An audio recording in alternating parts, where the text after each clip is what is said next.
Ketentuan perpanjangan PPKM level 4 ini mulai berlaku di DKI Jakarta pada tanggal 3 Agustus 2021. Sebelum menonton video ini, tarik nafas dulu dan jangan lupa untuk subscribe dan aktifkan loncengnya. Perpanjangan PPKM hingga 9 Agustus di DKI, imbas terapi kejut ala lawan COVID, ditulis oleh Argo Javires di siward.com.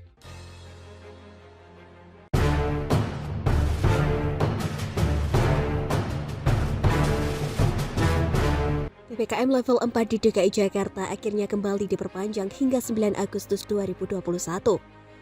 Keputusan itu tertuang dalam Instruksi Mendagri nomor 27 tahun 2001 tentang pemberlakuan pembatasan kegiatan masyarakat level 4, level 3, dan level 2 Coronavirus Disease 2019 di wilayah Jawa dan Bali. Pemberlakuan perpanjangan PPKM level 4 itu diberlakukan untuk seluruh wilayah DKI Jakarta, baik itu untuk Jakarta Pusat, Jakarta Selatan, Jakarta Barat, Jakarta Timur, Jakarta Utara, termasuk Kepulauan Seribu. Sejumlah ketentuan masih sama dengan penerapan PPKM level 4 sebelumnya, di antaranya kerja dari rumah atau work from home 100% bagi perkantoran di sektor non-esensial. Selanjutnya pembatasan jam operasional supermarket, pasar rakyat, toko kelontong, dan pasar swalayan yang menjual kebutuhan sehari-hari juga dibatasi hingga pukul 20 waktu Indonesia Barat dengan kapasitas pengunjung 50%. Sedangkan untuk kriteria bisnis usaha apotek dan toko obat tetaplah boleh beroperasi selama 24 jam karena menyangkut penyediaan obat-obatan bagi warga yang membutuhkan. Ketentuan pelarangan rumah ibadah mengadakan ritual berjamaah juga tetap diberlakukan. Begitu juga dengan aktivitas belajar di sekolah dilakukan secara online. Kegiatan sosial kemasyarakatan lainnya juga ditiadakan, contohnya kegiatan resepsi pernikahan. Ketentuan perpanjangan PPKM level 4 ini mulai berlaku di DKI Jakarta pada tanggal 3 Agustus 2021 sampai dengan tanggal 9 Agustus 2021 mendatang. Ya, begitulah kira-kira. Semua malapetaka yang terjadi di DKI Jakarta ini sesungguhnya adalah imbas dari akumulasi ketidakmampuan One COVID dalam mengatasi penyebaran virus corona di DKI Jakarta. Salah satu fakta penyebaran virus corona yang tiada akhir di DKI Jakarta adalah imbas dari keputusannya, yaitu One COVID saat membatasi transportasi massal pada hari Senin tanggal 16 Maret 2020 yang lalu.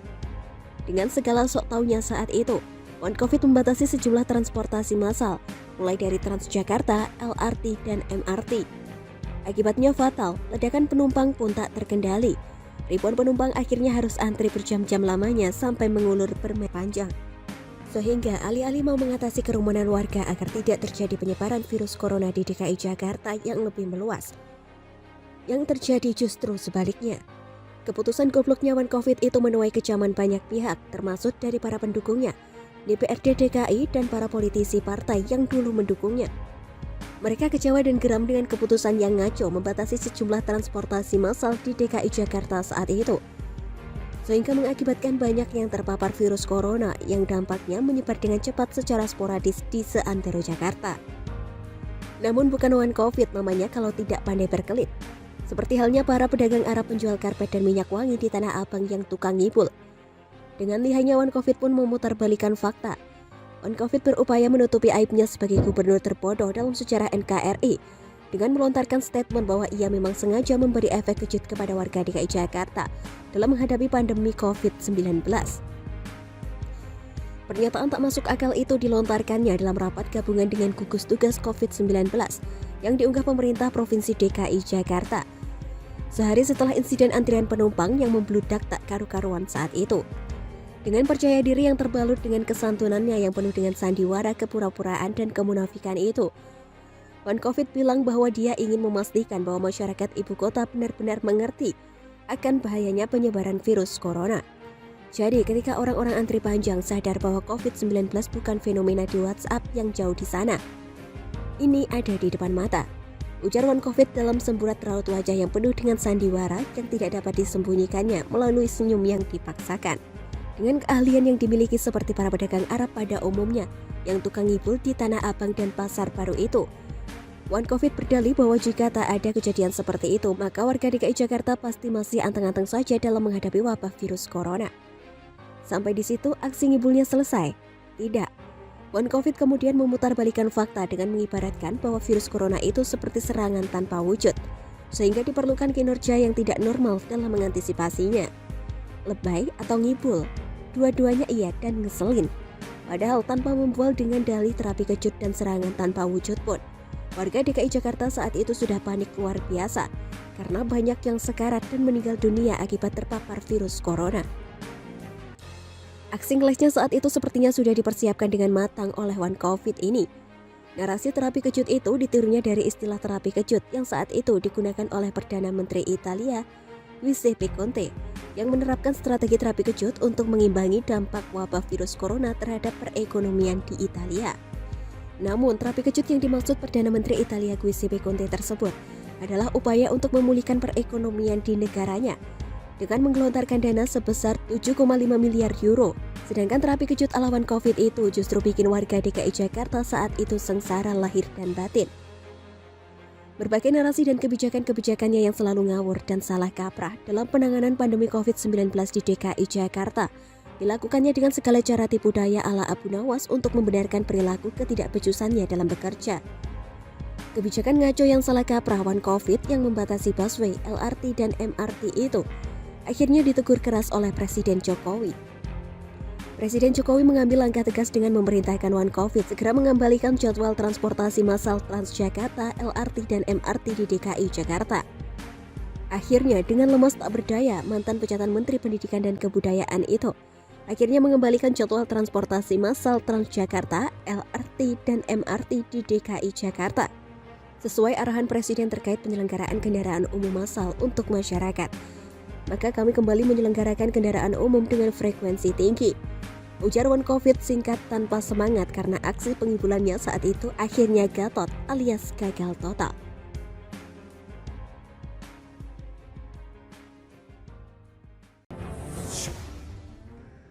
Diserang sohib Anies, Sandiaga jawab telak Anies KO.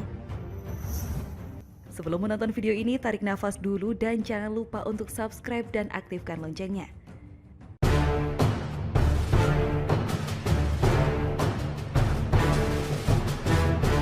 Anies Baswedan pernah jadi pemenang bersama Sandiaga Uno. Mungkin saat itu Anies merasa lebih superior ketimbang Sandiaga, karena Anies sudah pernah jadi menteri. Sudah pula ikut meramaikan kontestasi Pilpres 2014, ikut dalam tim Jokowi. Bahkan sebelumnya Anies sudah pernah ikut dalam konvensi Capres Partai Demokrat. Artinya dari segi politik, pengalaman Anies jauh lebih banyak ketimbang Sandiaga. Ketika memenangkan Pilpres DKI Jakarta pun Anies lah yang utama. Sementara Sandiaga kan hanya sebagai wakil gubernur. Anies merasa karir politiknya sudah sesuai jalurnya. Beberapa tahun lagi Anies akan menapak lebih jauh menuju Pilpres 2019. Anies sudah bersiap mengikuti jejak Jokowi. Harapannya ia jadi capres dan Prabowo lah yang jadi wakilnya. Seperti Jokowi yang memenangkan Pilpres 2014 dengan wakilnya JK yang berusia lebih tua. Namun apa daya, mau untung malah buntung. Justru Sandiaga yang dipilih oleh Prabowo untuk mendampinginya, bukan Anies. Anies pun tak bisa apa-apa, mau protes gimana, wong Prabowo lah yang mengusung dia jadi gubernur DKI Jakarta kan? Mungkin Anies masih menyimpan rasa sakit hati terhadap Sandiaga, sehingga dia pun seperti ngambek, tidak mau cepat-cepat menentukan pengganti Sandiaga. Sekitar 1 tahun 9 bulan lamanya posisi Wagub DKI Jakarta kosong. Anies jadi one man show. Sampai akhirnya digantikan oleh Ahmad Riza Patria pada bulan April 2020. Bahkan mungkin Anies pun menyukuri ketika pasangan Prabowo Sandi kalah di Pilpres 2019. Salah sendiri kok tidak berpasangan dengan Anies. Bisa jadi itu yang ada di dalam benak Anies. Tapi Anies tidak menyangka bahwa pada akhirnya Sandiaga mendapatkan posisi lagi sebagai pejabat publik, yakni dengan diangkatnya sebagai Menteri Pariwisata dan Ekonomi Kreatif atau Menparekraf. Sebuah posisi yang sangat bagus buat karir politik Sandiaga.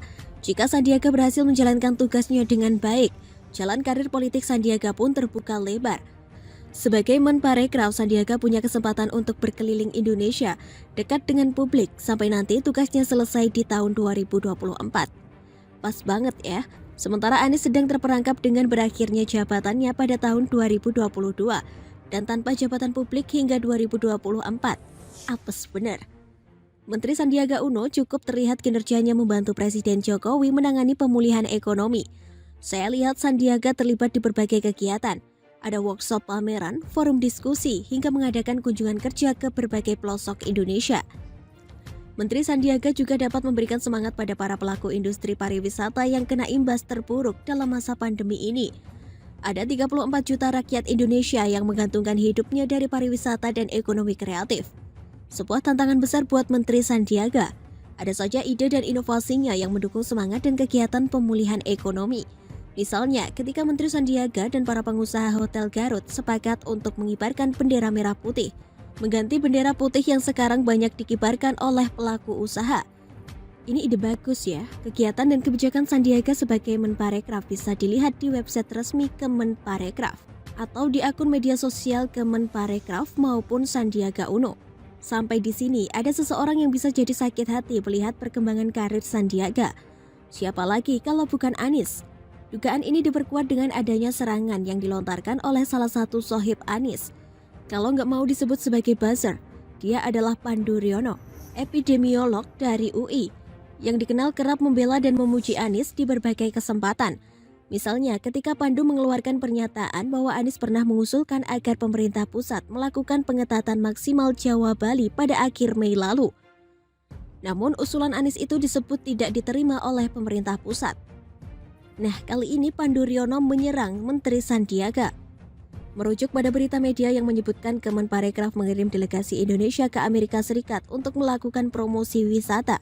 Pandu pun meminta harusnya Menteri Sandiaga dan jajarannya punya empati dan membantu rakyat mengendalikan pandemi, mempromosikan 3M hingga membantu kegiatan tes lacak isolasi. Entah memang Sandiaga sudah melihat serangan ini atau memang kebetulan saja. Nampaknya Sandiaga memberikan jawaban telak atas serangan itu. Tentu bukan dengan serangan frontal yang tidak elok dan tidak logis macam Pandu Riono, melainkan dijawab Menteri Sandiaga dengan kerja, dan kerja. Di antaranya Sandiaga sibuk dengan kegiatan Anugerah Desa Wisata Indonesia 2021 yang kegiatannya dilakukan secara virtual, termasuk bimbingan teknis dan workshop. Sandiaga juga memamerkan hasil gerakan #Beli Kreatif Danau Toba yang berhasil membuka lapangan kerja sebanyak 3 kali lipat dan meningkatkan omset usaha hingga 201%. Ada pula program Speak Up the World di mana 400.000 restoran disiapkan untuk go internasional, dibantu oleh jajaran konsultan jenderal RI dan para diaspora di luar negeri. Beritanya bisa dilihat di akun medsos Sandiaga Uno. Bahkan ada satu jenis kegiatan yang menohok serangan Pandu di atas, yakni kegiatan Kemenparekraf membuka beberapa sentra vaksinisasi di berbagai lokasi, dengan merangkul berbagai perusahaan seperti MNC, Traveloka, Mr. Aladin, Lazada, Good Doctor, dan lain sebagainya. Nah, Pandu Riono sudah bikin apa buat membantu penanganan COVID dan pemulihan ekonomi? Sudahkah setaraf dan sebanyak Menteri Sandiaga? Tanya juga sohibnya. Selain keluyuran ke makam dan ke daerah lain di saat angka COVID naik, Anies sudah bikin apa buat warga Jakarta? Apakah sudah sebanyak Menteri Sandiaga? Apakah bahkan yakin jika dibandingkan soal kinerja, Sandiaga sekarang jauh lebih unggul ketimbang Anies? Ketika Anies masih saja menata kata, Menteri Sandiaga sudah banyak bekerja, dan kerja. Tidak heran kalau Anies sekarang merasa sangat tersaingi.